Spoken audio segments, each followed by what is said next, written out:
guys, I want to welcome you to another session of Roundtable Talk. We normally do it at church.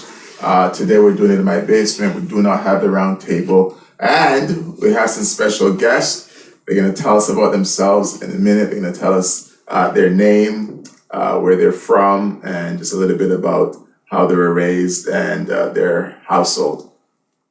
Okay, so my name is Nella. I'm 25 years old. I grew up in Toronto. I actually grew up in a two-parent home. Both of my parents are Congolese, Angolan, and so that's kind of how I grew up. And in a nutshell. Okay, so my name is Alicia. I grew up in a single-parent home. Just me and my sister. We were raised in Toronto, and yeah, grew up in the hood. My name is Abigail. I'm from Nigeria. I came here when I was about 12 years old. I grew up in a two-parent household. My dad initially came to Canada, then brought us over 5 years later. So for a good, short period of time, we lived without our dad. Yeah, but yeah, basically that's it. Nice. And then we have Keejal, the man. Tell us about yourself. Overcoming the odds. Having a hard time with that. I grew up not too far from here in Toronto, to a Jamaican mother.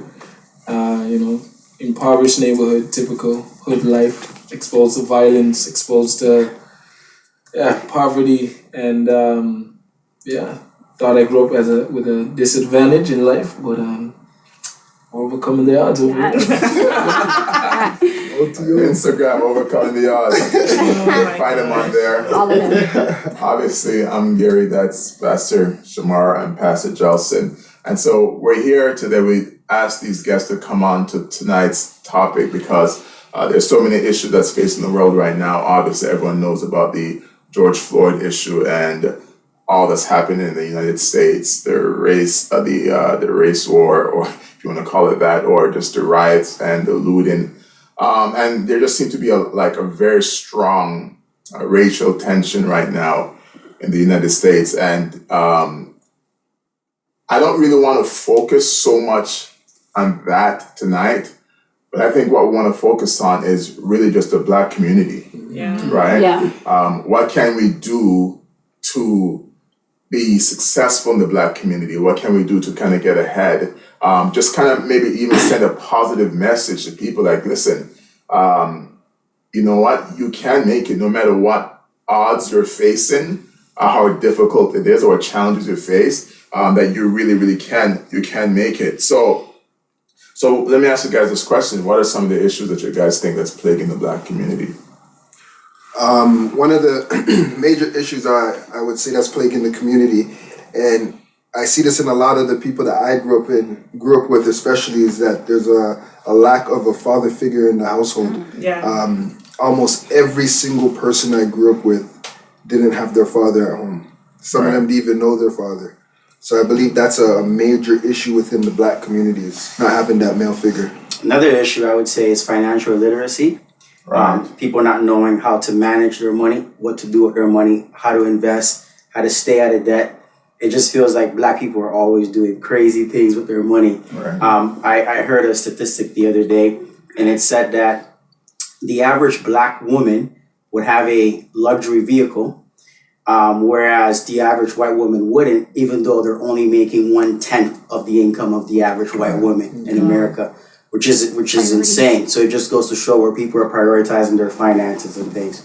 I believe one thing that's killing the Black community is excuses. Just playing the victim, just using their excuses as to why they can't get, where they want to be in life. It's interesting you said that, because I thought I was on the same track, because I was thinking mentality, people's mentality, people's mindset. I remember having a conversation where I was talking to people about just privilege and white privilege, and they're saying that when I go to work and there's 7 people that are white and I'm the only Black person, if I want a promotion, I want a different position, I just feel like I'm not going to get it because I'm Black. Right. But if you tell... Exactly. Yeah, and that's already limiting yourself. The mindset that you have, it's preventing you from even moving forward. Yeah. When I, personally, if I want anything, I just go for it. Yeah. There's you can never, you don't know if you're gonna succeed unless you try. And then if you tell yourself, I'm not gonna even do it, I'm not gonna try, then it doesn't work out. It's good because I heard a quote, and the quote said, "You're only a failure when you stop." So it doesn't matter how much times, like if you try to go for a better position and you don't get it, you're not considered a failure. You're only a failure when you give up and you say, "I'm not trying to." Is that from The Last Dance? Is it? That sounds like something Michael Jordan would say. I don't know. I heard a lot of quotes. Jordan system. We need the Michael Jordan mentality. We do.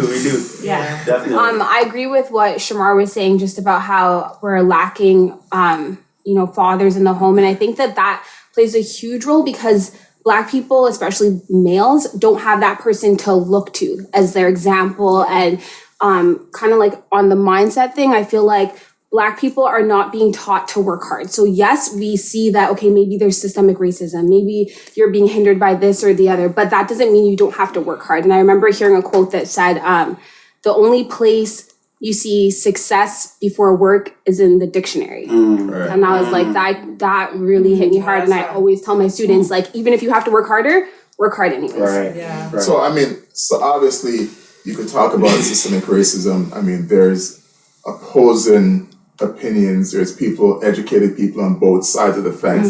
And I think it is a debate that really you could have, but there's really kind of almost like no solution for that. So there's people who says, you know what, I believe in it. Some people said, no, it doesn't exist, right? And so whether or not it exists, I don't think it's important in our success as Black, at least not in Canada. I mean, and so the reason why you guys are on here is because you've overcome the odds, right? So if there was a system that's meant to keep you down, it's not doing its job by keeping you down, right? And so I think a lot of it has to do with more of our culture than it is our skin color, right? And I was just thinking about this. I was thinking about like people have prejudices, right? But I don't see people treat the Black community or view the Black community the way they view the Indian community, the way they view the Chinese or the Asian community, the way they view any other community. There's definitely a stigma. There's definitely something that's placed on the Black community and how people view us. Why do you guys think that is? Yeah, I was just gonna ask, do you think we brought that upon ourselves, or is that something that, people just just kind of happen naturally?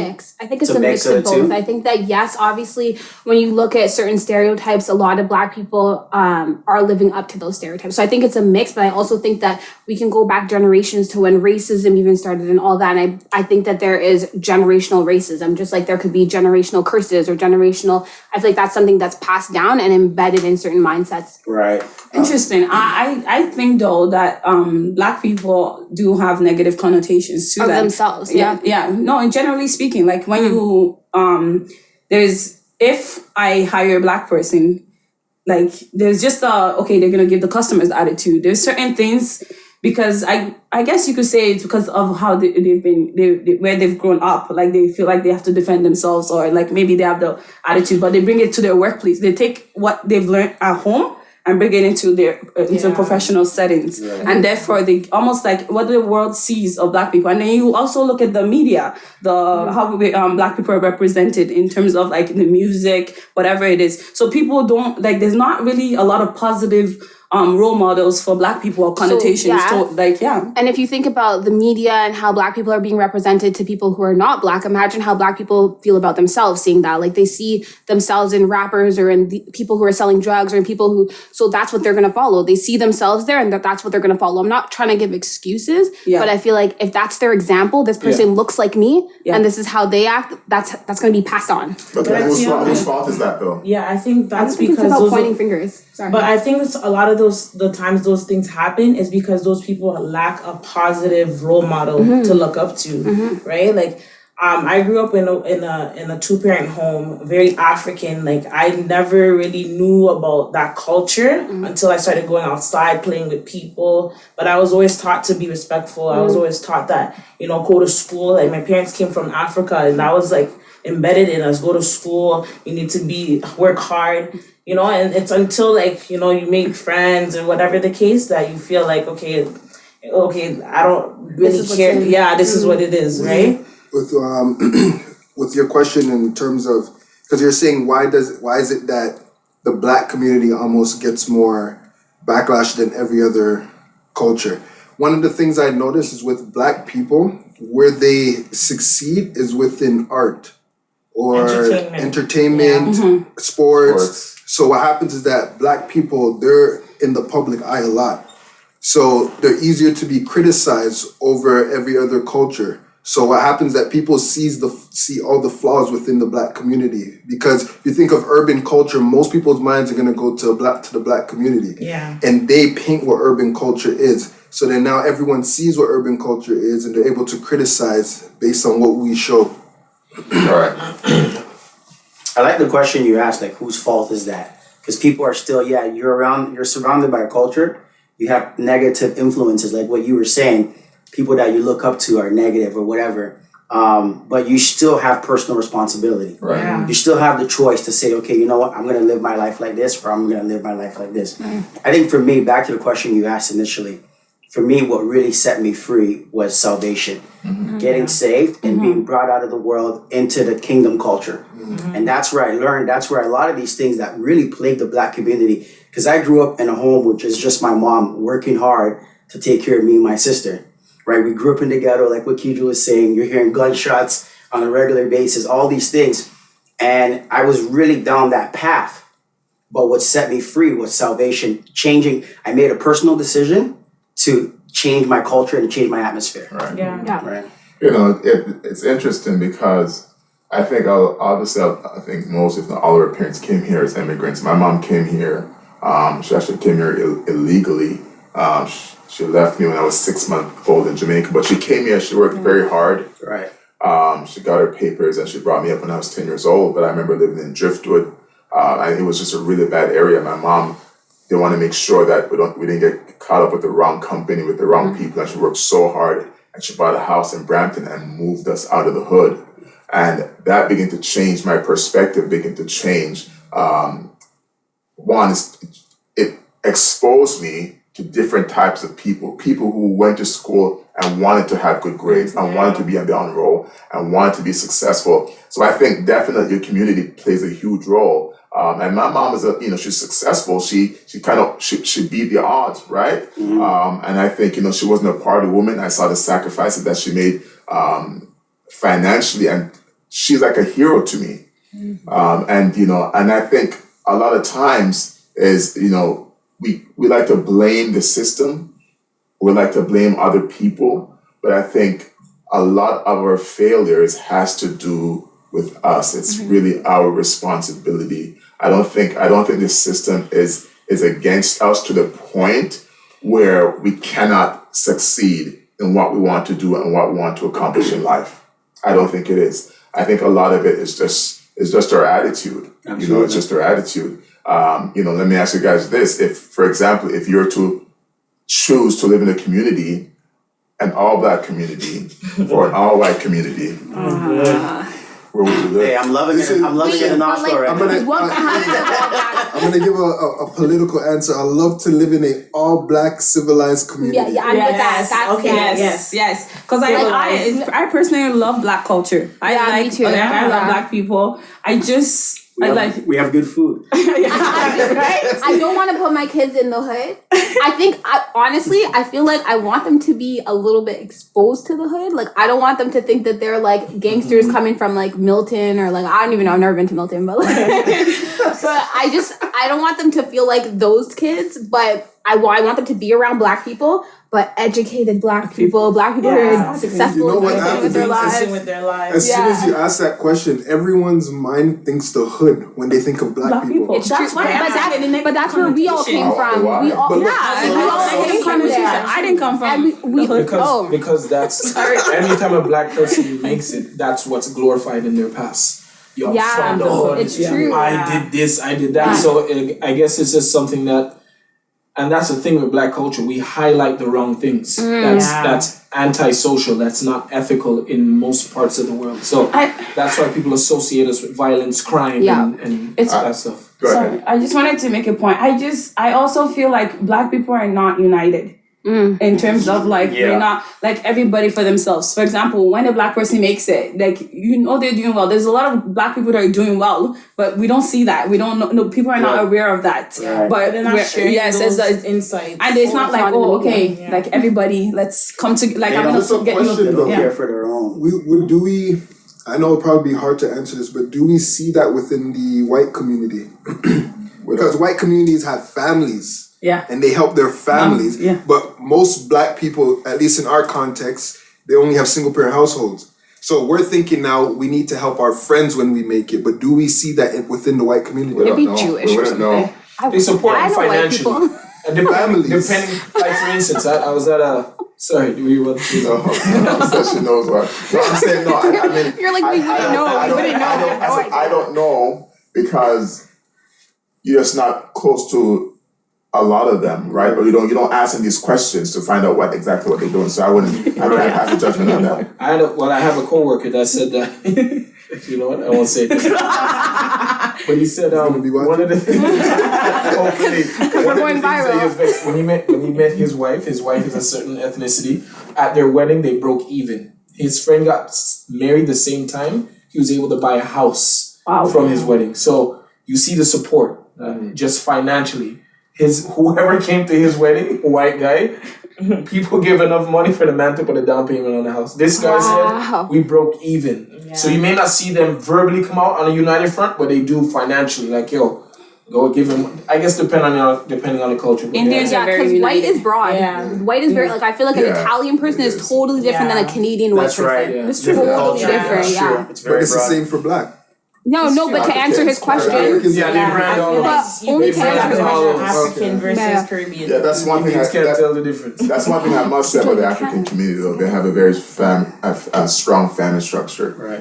And they really press education, and I do think, if you think about some of the things that can help the Black community, obviously you guys spoke about fatherlessness, and I think it's important that women, get married before you have kids. Yeah. Get married before you have kids. Make sure the man is going to stick around. I think, having 3 kids as a single mom, that's going to be very, very tough.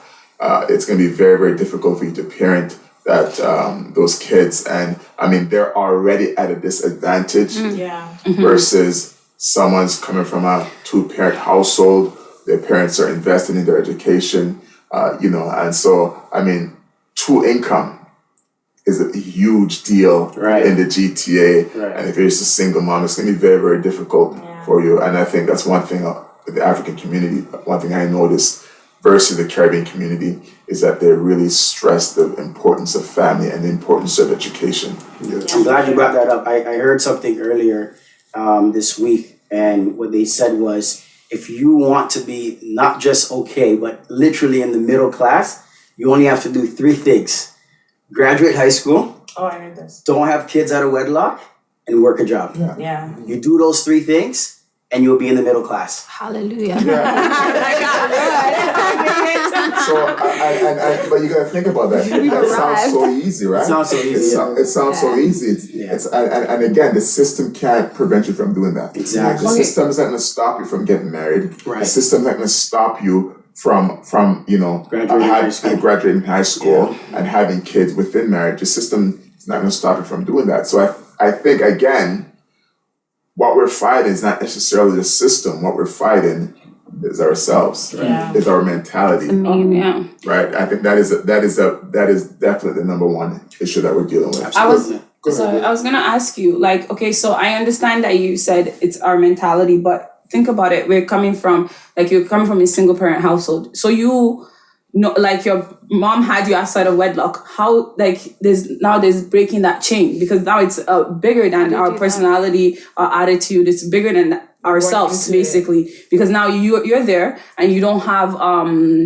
you this is what you learn, like if I get welfare, all I have to do is get housing and I'm good. Like I don't have to pay full rent, and stuff like that. So that's learned behavior. I think that outside of a relationship with Jesus Christ, that everyone here probably would have like had kids outside of marriage. Oh yeah, my life would have been a mess without Jesus. We were already on the path. Actually, yeah. She has a child. Without Jesus, my life would have been an absolute mess. And again, if you really think about what repentance means a change of mind, which is a change of thinking. So when we're talking about a mindset, repentance brings a different mindset. The Christian mindset is vastly different from the mindset of the world, in the sense that we're taught biblically that we have to work hard. We're taught that we have to develop character. We have to be honest. We're taught to be wise with money. We're taught all the things that in Christianity that we should be, that the Black community knows, or at least should know, and they should want to know and implement those things in their life. If you become a Christian, it will change your life instantly. Instantly, your life is changed. Instantly, you're making better decisions about your future, and you'll be so much better off instantly. But I think so many people, they shun Christianity. They want to live for their pleasures. They want to live for the here and now rather than giving Jesus Christ a chance. And I think the real hope for the Black community is not government programs. The real hope for the Black community is not handing them money. The hope for the Black community it's Jesus Christ. That's right. It's a change of mindset that will change your attitude and will change your life. That's right. It's funny because I was reading something today or yesterday, and it said that adult kids that get handouts from their parents make less money than the adult kids that don't get handouts from their parents. And you can see how this works. That if the government if you live off of the government system, you never progress in life. It's because you feel like I don't need to work harder to get anywhere because I have it coming to me. And it's the same thing, is that what happens, that to go on what Abigail was saying, is that there's this mindset within the Black community to receive handouts rather than going to get it. And I can say 100% when I got saved, that's when everything kind of clicked. But I still see Christians today where it hasn't clicked. Where you got saved, Christ has changed you, but you're still not progressing in the practical sense. You're still not progressing. Certain things in your mind didn't change. The way you look at money, the way you look at yourself as a Black individual. Some people still are in bondage in their minds in terms of like putting your mindset under this system, like there's systemic racism. I can't progress in life as a Christian. So it's like, how do people break out of that mindset where it's like, okay, I'm Black, I'm a Christian, and I can still progress in life. It's funny because I have a friend who's a lot smarter than I am. He always was. And we're having a kind of like a conversation through WhatsApp. I mean, he works for the government. I'm not sure if he's going to see this. If he is, look up yourself. But he works for the government. And I said to him, if you were a Christian, you'd probably be on your second house by now. Because I think there's so many people who they live a lifestyle that's actually at a lower standard than they can live.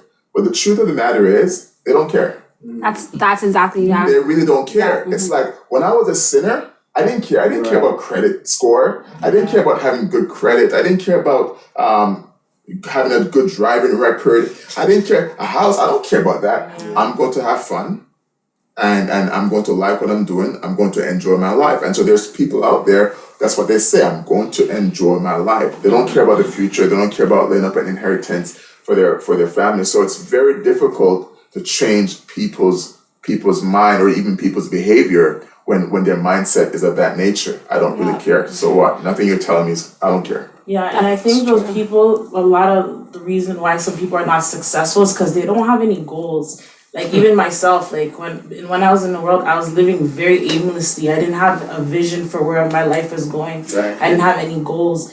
And so I think that people are not putting practical steps in place to put themselves in the position to be successful as well. It's like, I think too, it's just all people know. So they're comfortable there. They're sitting there and they're comfortable. And I think of like I literally always think of this one part where Jesus was about to heal somebody and was about to say, okay, pick up your bed, you're going to be healed. And obviously you would think this person wants to be healed. Right. But he said to them, do you want to be made well? And that always sticks with me because I feel like we don't always want to be made well. Right. We're comfortable in the hood. We're comfortable being paid by the government, and we don't want to be made well. Yeah, That's so right. right. Well, the first thing he did was make an excuse, right? There's no one to help me. I had a friend used to live in this hood in Toronto, and his mom was like, I'm gonna buy a house outside the hood in the suburbs. And he would always tell me, bro, if my mom moves there, I'm always coming back to the hood. Always coming back to the hood. That's why I feel like black people cry out for change, but they don't really want it. Right. It's not genuine. They want government support. Handouts. They don't really want change because if they did, they would actually make steps towards that, real steps. The only thing I find that when you hear like that unites black people is when there's a white person involved. So I feel like if you're so scared of racism and you hate racism so much, it's interesting to me that only a white person being violent towards you will make you rise up. Yeah, like not when it's black on black. There's nothing else that moves you except the white person. You're making noise about the wrong thing. Yeah, exactly. I like what someone said. If Black life matters, it has to matter all the time. Yeah. Yes. It has to Across matter the board. sometime. It has to matter all the time. Yeah. So if there is violence in your community, you need to protest that and say, no, listen, we can't live like this as our own people. We can't be killing each other. You know, it has to matter all the time, not just when it's convenient for you, or not just when it's white on black. It just has to matter all the time, even when it's black on black. And I think that's something that we need to understand. You know, our life needs to matter all the time. Yeah, 100%. It's true. You know, what can we do? What are some practical things that you guys have done that you could communicate that could kind of help people who are stuck in this rut, stuck in this mindset, stuck in whether it be poverty, failure, to kind of rise out of that and become better? Get new friends. Come to church. Get new friends, seriously, because you are who your friends are. Yeah. Yes. Right? Yes. If everyone around you is happy, like celebrating a job that's paying them $12 an hour, that's going to be a success story for you. Yeah. Because you're like, yo, I made it. Like, you know, like, okay, the man them are doing this, I made it. So get new friends, get people around you that have better goals, like what Nella was saying, better expectations for their future. So that's huge. I was gonna say, obviously, first and foremost is get saved, because I think salvation is the key reason why all of us are where we are today. But in a practical sense, I think the two areas where Black people lack is education and financial literacy. Yeah. And the thing is that education doesn't stop with school. You can learn no matter where you are. I always tell people I'm part of the institution of YNG, YouTube and Google. Anything I want to learn, I will go on YouTube and Google and I will learn it. Right. And people don't read. Yeah, people don't read. You want to hide anything from a Black person, they say put it in a book. So it changed your life. That changed my life. Seriously, 10 years ago, I heard that quote and I go, you were being, anyway, I won't even go on that. But yeah, I kind of feel that you need to be in an environment where the knowledge that you now know is being applied. Because I do think we're in an age where knowledge is at our disposal. It's always in front of us, but it's not something that kind of stays there because you don't really see being applied. So it's one of those, I think we live in that age where it's like, you know, you see it on social media, wow, that's tough, scroll next. You know what I'm saying? It never really sinks in. So I think you need to be in an environment where that knowledge you now know is being applied. I mean, I think Black people have to stop being lazy. You know, they have to really work hard and stop it. You're not going to get far in life if you're a lazy person. It's true. You have to work hard. You have to give it your best.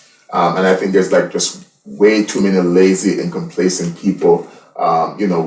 It's almost the culture has this narrative that you guys are always late, you never show up on time, have attitude problems, and on and on it goes. And I think those things, if you want to be successful in life, you're gonna have to remove those things from your life. Let that not be said about you, that you're lazy, that you have an attitude problem, and that you're always late. I think it's so refreshing to see someone who's kind, someone who smiles, someone who's on time, someone who's just polite. It's so refreshing. I mean, and that's just common decency. That's just being a human being, right? True. And yet, so many people lack that. I like that you brought it up because they say the business language of the world is English. And you'll find a lot of Chinese people that will go and they'll want to learn English. That's why it's so popular to go to China and teach English because they want to learn how to do business with us. Right. And I find that what happens within the Black community is that we feel that we don't want to give up who we are, so we're not going to learn a different behavior. So therefore, we can't gel within a professional culture. We say, you know, I'm not going to go there because that's not who I am. Right. But we need to learn that language so that we could become successful. It's like being successful to a Black man is being sellout. Yeah. Or being white, somehow being white. Yes. Oh my God. I hate the term whitewash so you're much. weird because you came on time or something. Or You're on time? You're on time? They're not black. They're not black. Man, you came on time? Fashionable late. You know, and so even when I was in the world, I used to go to parties and clubs or whatever, and I mean, people coming at 1 o'clock, and I mean, you know, and so to them, that's like, you know, that's a highlight, right? To be late. Yeah. But you know what? You have to understand that it's the attitude is glorified. To be honest, Right. if I can, it's a social status in our community. If I can look at a man, screw face him, that he's scared. He see what I told you. That's glorified. That type of attitude in the Black community. You look weak if you humble yourself. Insanity. You know what I'm saying? That's insanity. It's insanity. Yeah. I think in terms of your first question, I think of two things that have helped me personally. One, going off of the whole thing with reading, but not just reading, but reading even the opposite view. So for me, coming out of like school and I'm being taught one side. Right. And that's just, it formulates an opinion because that's all you hear all the time. Yeah. So it's like, what contradicts this? Like you can read something that contradicts what your beliefs are and it increases your knowledge. Yeah. So I think one, kind of reading the opposite of whatever you believe just for the access of knowledge. And then two, I think Black people are sometimes afraid to go outside of their culture, but I learn things from people who are not exactly like me. Right. So I think it's important to be able to be around people who aren't exactly like you because we're not going to work in businesses full of Black people. We're going to work in businesses with Indian people and white people, and you need to know how to work with them, how to mesh with them, how to learn from people, how to be humble, you know, like, so yeah, that's it. It's interesting because I think Black people sometimes sell themselves short. You think you can't do anything or you can't go where you want to go or you can't make it, but you can. Like, one thing I personally do, doesn't matter what the job is, ask anybody, I'm going to apply for it. Even if I don't qualify, I fix my resume, I go, I try, I do whatever I want to do. It's a line on your resume, right? It's a word. That's the Shamar built a man and wrote that he's a carpenter. I built it. You got the job, right? I transferred into a skill. It's true though. I do whatever. And I go in there, I talk about, like, I go to interviews with like amazing confidence. I have the job. And whenever I'm in a position, I'm never comfortable. It's like I want more. And I think wanting more for your life is a good thing. Yeah. There's nothing wrong with it. People should do, Black people need to do that, want more for their life. I want more. Looking for a different position that pays more, you know? I remember reading an article, it was a while back, but it was a European man who said how easy it was to become rich in Canada. And he came in with absolutely nothing, and he became a painter. Painted his own painting company, and became a millionaire by painting. Wow. And he said it's so easy to become rich in Canada, you know. And I know Black guys who, you know, they're in their 30s, have never worked a day in their life. Wow. Yikes. A day, not one day in their life. Yeah. And you know their excuses, I will not work for the white man. That's right. crazy. And so I mean this is the kind of attitude and the mentality that we're dealing with. We suppress ourselves. And it's you know, it's very difficult to even indulge in conversation with people like that, even try to win them over to Jesus, because it's with that kind of attitude, because being a Christian involves work. There's so many things that has to be changed within you. I mean, you have to literally strip yourself and build yourself up, and mindsets like that are very difficult. And let's just say you decide you want to give your life to Jesus. What's going to be on your resume in your 30s? Where do you start? Yeah. You know what I'm saying? And so it's this. I mean, I think we have to take personal responsibility for who we are, what we do, and how we live. And we have to stop blaming the system. We have to start blaming other people. Because if there's one successful Black person, that means there could be another and another and another and another. And the question you have to ask yourself is, why aren't you a part of that success? Even when you're saying about taking responsibility, I think that people need to also take responsibility for their failures. I find that a lot of times people fail and they're so quick to point the finger, oh, it's because of this, it's because of that. But I think you rob yourself from learning from that experience. Failing is okay. I think every successful person has failed before. And what they do is they take that failure and they reassess it. Okay, what could I have done better? How can I improve next time? And that allows you to be successful going forward. Right. I learned something I think it was this year for sure that I learned it. And it goes with that quick story that you just shared about that painter. And it said that everyone, and this is not just within the Black community, this is everyone. It says that everyone focuses on a high income, but a low net worth. And what the guy was saying is that we need to focus on our net worth.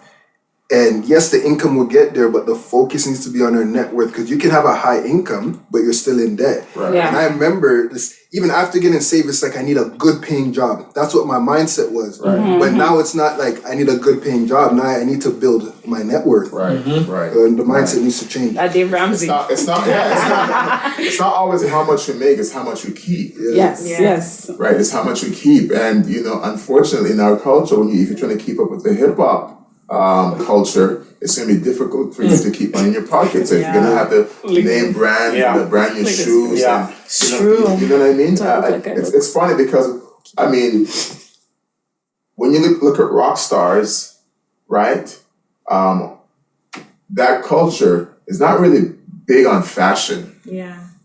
Right? I mean, I'm sure there's other things that they do, but they're not big on fashion. But the hip hop culture or the Black culture is really big on fashion. Expressive. Flashy. It's very flashy. And they brag about it too. Yeah. It's like it's super loud. Right. So if you don't, it was a Kanye West that said, "I felt insecure without a Rolex or whatever they came." I forgot the thing, but it just it was one of those things. That's like I wanted more money. He confessed that in his songs. I wanted more money. I felt insecure, not making enough. And I think we don't make nearly as much as he does, but we want to spend as much as he does. And that's a problem with our culture sometimes, is that we spend too much rather than investing. We don't know what investing is. We don't know what saving is. We don't know what stocks and mutual funds. And I think, I think what would be good for Black people to do is go to the bank, speak to a financial advisor, and start talking about how do I invest money, right? Yeah. And just don't try to follow and keep up with everyone, man. Don't I have to have a nice car. It doesn't matter if you have a broken down car and people are looking at you weird because your car is making noise. But it's all that. What matters is what's in your bank. What are you saving? What are you investing in? Yeah. What's your future? What's your dream financially? Dave Ramsey says, "Live like no one else." So later on, you could live like no one else. Yeah. And I think that's important. But you know what it is? It's, again, I have to say this, that having social status in the Black community is wealth to them. It's like, I want to be able to, but you know what? I have to give one thing to the Black community. Statistics say that obviously white people have economic power, but we have cultural power. No, every other culture wants to be Black. China, man, it's up. But I think if we were to shift our focus to have economic power instead of cultural power, we'll have a definite change in our community. Undefeatable. We'll be undefeated because we're the minority, but people are trying to be like the minority in our context. It's just you know the what I'm Black saying? community suffers with a delayed gratification. Exactly. Yes. We live off impulses. That's so true. Yeah. Trust me. And imagine. No debt. I mean, we're doing well. Economic. I got you. We're doing well with our money. We're doing really well with our money, and we don't have to. We're not concerned about what people think. We're right now. I just feel like Black people are so we're good at almost everything. Anything that we do. Nigerians are like Jamaicans. Wow. And Jamaicans. They're super smart. they're smart. You know, they do well. They're hard, like they're strong. They work hard. But if you meet a hardworking black person, they work really hard. They're like they. Trust me, we could take over the world if we want to. If you wanted excuse. to. No We excuse. had a black president. We have Ben Carson, first black neurosurgeon. We have so many people. Yeah, we do. We have a lot of heroes that we could look up to. Again, like I said, the truth of the matter is some people some people don't want salvation. They don't want that. They don't want success. They don't want to change. They just don't want it.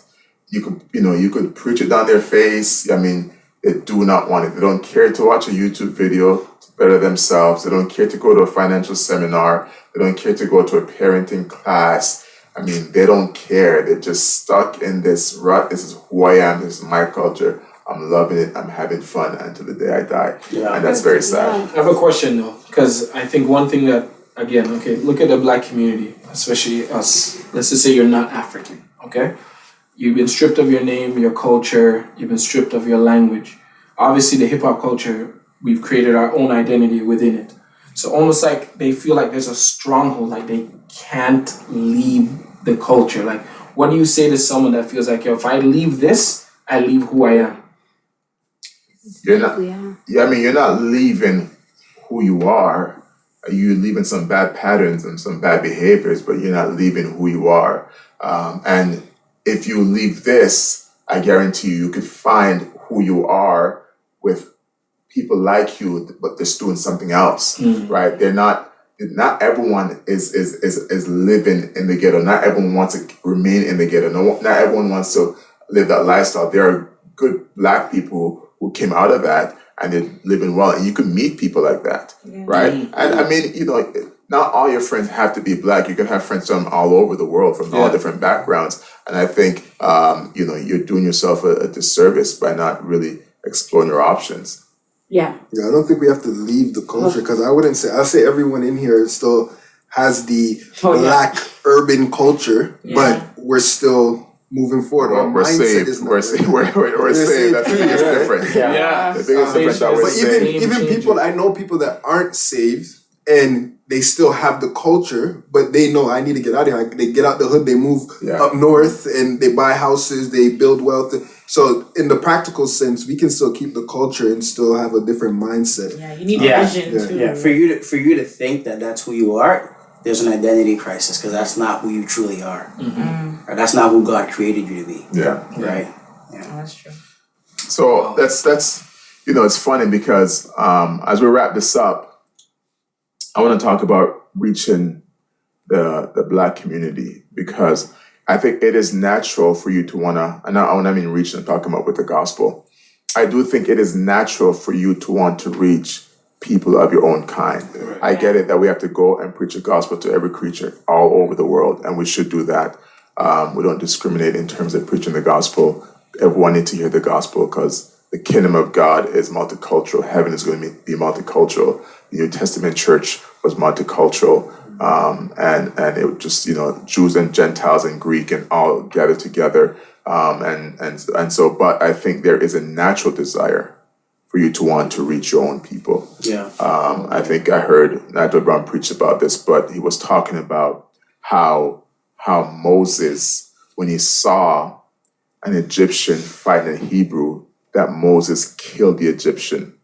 And when he saw the Hebrew fighting the Hebrew, he got in there and he trying to stop them, trying to split up the fight because Moses had a passion and a burden for his people. You have to remember that, he was saved by grace, and he grew up as an Egyptian, right? But he knew he was a Hebrew, and so he looked at his people, and he just had a passion and a burden for them. And I think it was that passion and that burden that God years later told Moses, "I'm going to use you to deliver my people out of Egypt."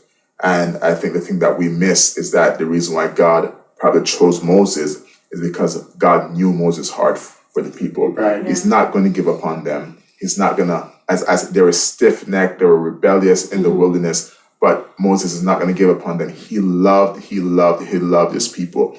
And, before I started pastor in North York, I was living in Scarborough and I was looking for a place to live. I was working in Scarborough in the East End, and so I wanted a middle ground between Scarborough and Mississauga, so I could go to church and work, commute. And so I decided to live on Keele Street. But I was driving around North York because I grew up here, but I come here every so often. So I was driving around my old neighborhood, drove by my high school, and this huge burden came upon me, almost in tears. I'm just praying in my car, crying out to God, you need to save these people. You need to save these people. And that's how I end up, maybe 4 years later, coming to North York to start a church, because I naturally had a burden for my people. And I think it's important that we do have a burden for the Black community. Right, That you do, you want to reach out to them, you want to help them, you want to see them saved, because that's the only thing that's going to help them is the gospel of Jesus Christ. And we should never come to the point in our Christianity where we're just we're so nonchalant about reaching them. We just don't care, and we just go about our daily lives not wanting to reach them. We should have a desire and a burden to reach out to our people. Yeah, I think I love that you said that we should have a natural desire to reach out to them, but I think that it's not just on us reaching them. I think naturally, because we're from the same culture, they receive us. They receive the gospel from us naturally, right? Because it's like, this is my people. I can take you in. I can receive it from you. I think a practical thing is Black people are relatable people. Like they like contact. They like, being close. They like, relational. Sorry.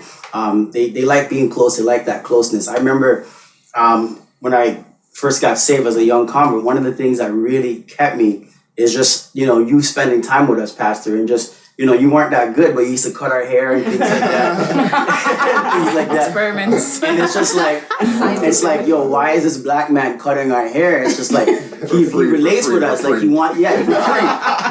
it's like, you related with us. You just spending time. I think Black people like to chill. This guy here, Kidro, he's a representation of the Black community. Kidro can chill and talk for 24 hours straight, and everyone here can approve to that. Everyone here can attest to that. So 100%. I think if we're gonna reach Blacks, we need to really be personal. And be in contact. That's how you reach Black. And I think Black people have a culture of roasting each other. So we need to have a culture of encouraging each other. Right. You know what I'm saying? Say, hey, listen, you can make it. You're gonna do it one day. You can overcome. I'm gonna quote this. I'm gonna quote this.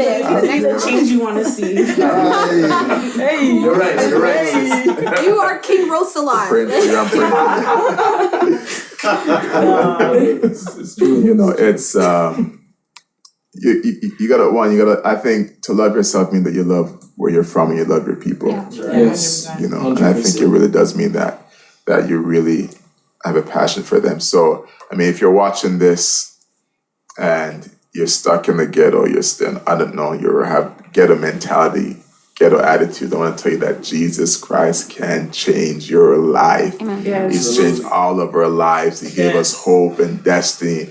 I mean, I've been married for 13 years. That is a miracle of God. I told my brother I was getting married. He said, marriage, what's that? And so I'm telling you, man, that what changes us is Jesus. You might say, how did you guys are different. You guys are not like us. No, we were just like you, and some even worse. But Jesus Christ changed them. You guys want to say anything on the outro? That was a good way to wrap it up. Okay. Yeah, it was good. Okay, so obviously the restrictions have been lifted. Church is coming back. Church is starting. And so this Sunday, we're still going to have our service in the park. It's going to be the best thing ever. Then Wednesdays, we're going back to our indoor services. Wednesday evening, 7:30, Proclaim Church, 31 Edgar Avenue. Where's your church? We are the Lighthouse Church in Oshawa. So come visit, follow us on YouTube, Lighthouse Church Oshawa. Yes, Scarborough, SCF, stand up. But we are in Scarborough in the Rouge Valley area. So come check us out. Follow us on Instagram, s.c.f.church. And follow us on YouTube. A lot of dots. A lot of dots. Tell us about OTO. Hey, listen, man. OTO's on Instagram. Follow us. I don't remember the Instagram. I'm joking. Overcoming the odds _ we'll teach you how to overcome the odds in your life. All right. And what do you do? You do resumes? What do you do? Oh, yes. This is what black people do. They advertise on the end of everything. Yes.